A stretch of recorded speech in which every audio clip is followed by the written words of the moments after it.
എല്ലാ പേർക്കും നമ്മുടെ പുതിയ വീഡിയോയിലേക്ക് സ്വാഗതം. ഈ വീഡിയോയിൽ നമ്മൾ പറയുന്നത് നമ്മൾ പുളിപ്പിച്ച് ഉപയോഗിക്കാൻ പറ്റിയ ഒരുപാട് വളങ്ങൾ നമ്മൾ മുൻ വീഡിയോയിൽ പറഞ്ഞിട്ടുണ്ട്.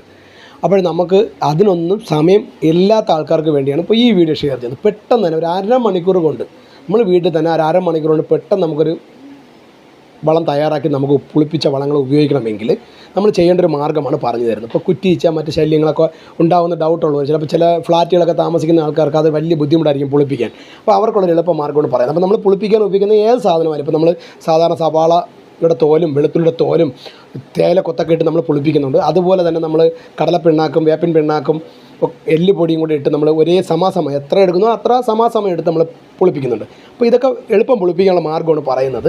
നമ്മളിപ്പോൾ 1 ലിറ്റർ വെള്ളത്തിലാണ് ഒരു പിടി വേപ്പൻ പിണ്ണാക്കും ഒരു പിടി കടലപ്പിണ്ണാക്കും ഒരു പിടി എല്ലുപൊടിയും കൂടി ഇട്ട് നമ്മൾ പുളിപ്പിക്കുകയാണെങ്കിൽ അപ്പോൾ പെട്ടെന്ന് പുളിച്ച് കിട്ടണം. നമുക്ക് ചെടികൾ ഇന്ന് തന്നെ ഉപയോഗിക്കണമെങ്കിൽ നമ്മൾ ചെയ്യേണ്ടത്, നമ്മുടെ വീടുകളിൽ അപ്പത്തിലൊക്കെ ഉപയോഗിക്കും, നമ്മൾ പുളിപ്പിക്കാൻ അപ്പം ദോശയൊക്കെ ചുടുമ്പോൾ നമ്മൾ പുളിപ്പിക്കാൻ ഉപയോഗിക്കുന്ന ഈസ്റ്റ്, ആഹാരത്തൊക്കെ നമ്മൾ ഉപയോഗിക്കുന്നതാണ് ഈസ്റ്റ്. അത് പുളിപ്പിക്കാൻ വളരെ നല്ലതാണ്.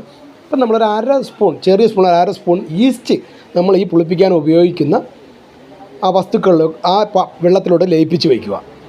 നന്നായി ലയിപ്പിച്ച് വെച്ചതിന് ശേഷം ഒരു അരമണിക്കൂർ മാറ്റി വെച്ചിരുന്നാൽ മതി. അരമണിക്കൂർ 1 മണിക്കൂർ മാറ്റി വെച്ചിരുന്നാൽ ഇത് പുളിക്കും. അതിനുശേഷം നമുക്കത് അരിച്ചെടുത്ത് ഉപയോഗിക്കാം. അപ്പോൾ വീഡിയോ ഇഷ്ടപ്പെട്ടാൽ ഷെയർ ചെയ്യുക.